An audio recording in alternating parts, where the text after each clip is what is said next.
baca, kita berdoa dulu. Mangga yang biasa mimpin doa silakan. Sebelum kita mulai pelajaran, kita berdoa dulu. Berdoa dalam hati mulai. Selesai. Insyaallah. Assalamualaikum warahmatullahi wabarakatuh. Waalaikumsalam warahmatullahi wabarakatuh. Baik, sebelum kita masuk kepada pembelajaran, Bapak absen dulu ya. Thailand, Adit, Cynthia. Baik, kita akan melanjutkan materi kita pada siang hari ini, yaitu masuk ke bagian B, itu struktur dan kebahasaan teks eksposisi. Sambil dibagikan bukunya. Kayaknya bagi di meja satu cukup. Pak, kami melihat di situ ya. Nanti saya paham di sini. Lalu saya akan jelaskan di Infokus. Struktur dan kebahasaan teks eksposisi. Jadi pembahasannya itu atau penjelasannya terbagi dua, yaitu struktur teks eksposisi dan kebahasaan teks eksposisi. Nah, struktur teks eksposisi ada terbagi tiga, yaitu tesis, argumentasi, dan penugasan ulang. Penjelasannya apa itu yang disebut dengan tesis, argumentasi, dan juga penegasan ulang.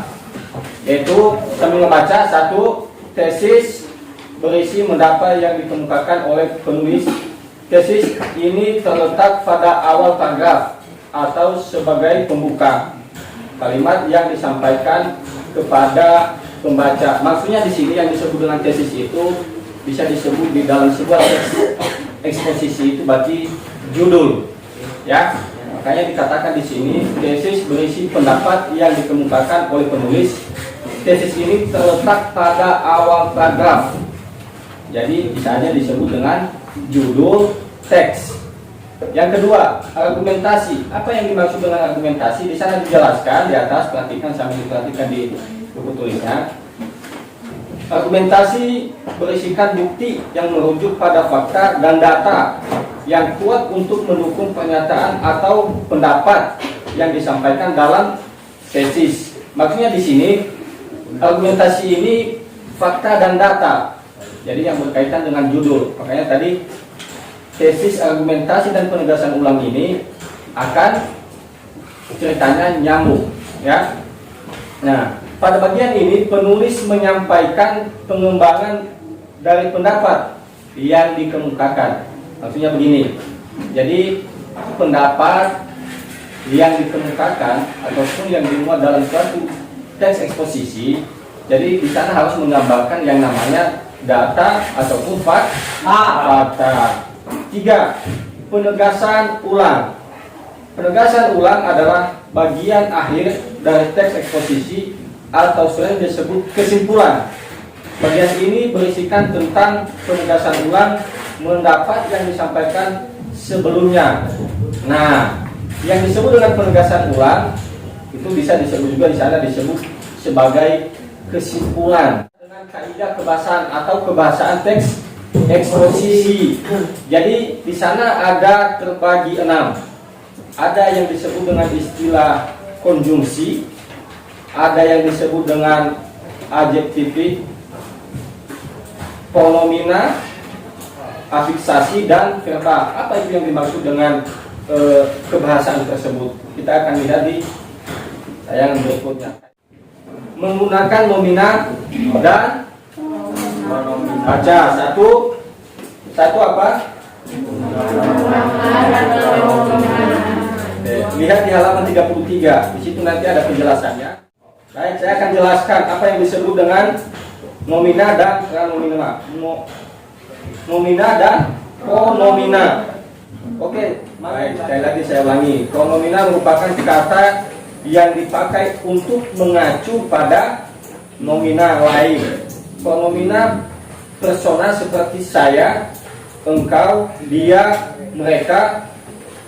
Pronomina penunjuk seperti ini, itu, sini, situ. Nah, di situ akan dijelaskan. Oke, kita lanjut yang kedua.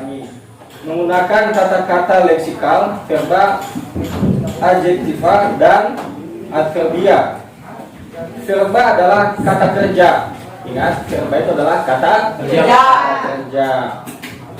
Baik bentuk dasar seperti pergi, mandi, lukis maupun verba turunan. Adjektiva merupakan kata sifat seperti cantik, mapan, susah. Nah, ulangi, kayak kata konjungsi itu apa menurut kalian? Konjungsi digunakan antara lain lalu sehingga sambil ketika dan akhir. Sambil, ketika, dan akhir. akhir. Bisa dimengerti yang disebut dengan bagian 5 menyatakan sikap penulis. Tidak.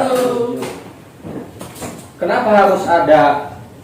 Kita harus tahu sikap penulis. Cara menyusun teks eksposisi itu apa aja langkah-langkah yang harus kita lalui. Contohnya, coba lihat di atas. Menentukan topik. Yang kedua, Menentukan tujuan penulis. menentukan Tujuan penulis. penulis. Membuat teks. Kita harus mulai dari topiknya dulu. Tadi apa yang disebut dengan topik? Tadi saya sudah jelaskan, berarti itu yang disebut dengan tesis. Itu struktur teks eksposisi. Ikan merupakan salah satu binatang yang biasa dipelihara oleh masyarakat. Ikan sangat beragam mulai dari warna, jenis juga harganya. Ya. Begitu pula dengan tujuan atau manfaat memelihara ikan. Manfaat memelihara. Nah, itu contoh bagian dari pendapat, gagasan, dan keyakinan penulis. Lanjut di nomor 2. Uraian bersifat objektif Yang dimaksud untuk menambah pengetahuan. Contohnya apa? Gantian baca. Baca. Hati-hati dalam mengelompokkan dan menempatkan ikan. Jangan sampai ikan yang besar disatukan dengan ikan yang kecil karena Ya. bisa ikan yang besar memangsa ikan kecil. Uraian bersifat objektif yang dimaksud untuk menambah pengetahuan. Itu contohnya tadi yang barusan dibaca. Yang ketiga, baca gantian. Sok, bangga yang belakang. Yang pakai Mendapatkan ekosistem akuarium yang sehat pun diperlukan memelihara ikan yang memiliki persamaan kimia pH dan Sok, baca. Melda ya. Sok. Air untuk ikan air tawar biasanya makin lama makin penuh. Oleh Itu contoh bagian dari uraian sebagai pelengkap disampaikan melalui analisis dan Sintesis. itu contoh yang barusan dibaca oleh Imelda. Lanjut yang kelima. Banyak orang yang punya hobi memelihara ikan, baik ikan air tawar maupun ikan air laut. Nah, itu yang saya maksudkan tadi, itu bagian dari Dasar. atau simpulan. Paragraf di akhirnya. Ada pertanyaan? Kalau nggak ada, saya bertanya nih. Ya coba bertanya saja lah. Hah? Bertanya. enggak bentar. Oh, ada. Apa yang dimaksud dengan argumentasi? Mangga, tadi pakai tolong baca. Fakta dan data yang berbasis pada fakta dan data yang berkisah Fakta dan data yang berkaitan dengan hidup. berkaitan dengan Judul. judul. Apa yang dimaksud dengan tesis? Padahal ada barusan aja saya jelaskan. Apa yang ditemukan oleh penulis tesis ini terletak pada awal paragraf atau sebagai pembuka kalimat yang disampaikan kepada pembaca. Kenapa teks of apa itu? Teks of ya kenapa teks itu harus ada strukturnya? Ya, jadi kenapa teks eksposisi harus ada strukturnya? Karena kalau misalnya tidak ada dalam menyusun sebuah teks, pasti teks itu tidak beratur. Oke, yang kedua, habis tesis itu berarti ada namanya argumentasi. Apa yang dimaksud? Fakta dan data yang berbuat untuk mendukung pernyataan atau pendapat yang disampaikan dalam teks. Pada bagian ini penulis menyampaikan pengembangan dan pendapat yang ditemukan. Disertai dengan data dan fakta. Mana samaran gitu ya. Misalnya data itu sebuah tempat wisata, contohnya apa aja, misalnya wahana yang ada di sana. Nah, bisa diuraikan kan? Misalnya harga tiketnya berapa? Itu bagian dari dari data.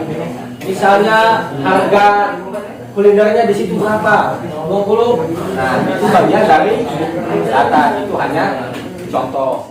Penegasan ulang adalah bagian dari dan teks eksposisi atau sering disebut kesimpulan. Bagian ini berisikan tentang penegasan ulang pendapat yang disampaikan sebelumnya. Ceritakan, berarti kita harus mengambil suatu kesimpulan atau isi. Ya, kesimpulan dari inti atau cerita. Bisa. Bagian judul yang disebut dengan topik.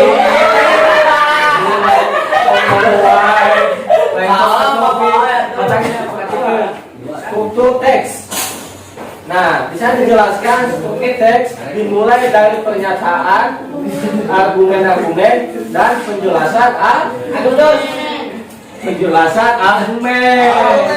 Nah, bisa dijelaskan pernyataan umum.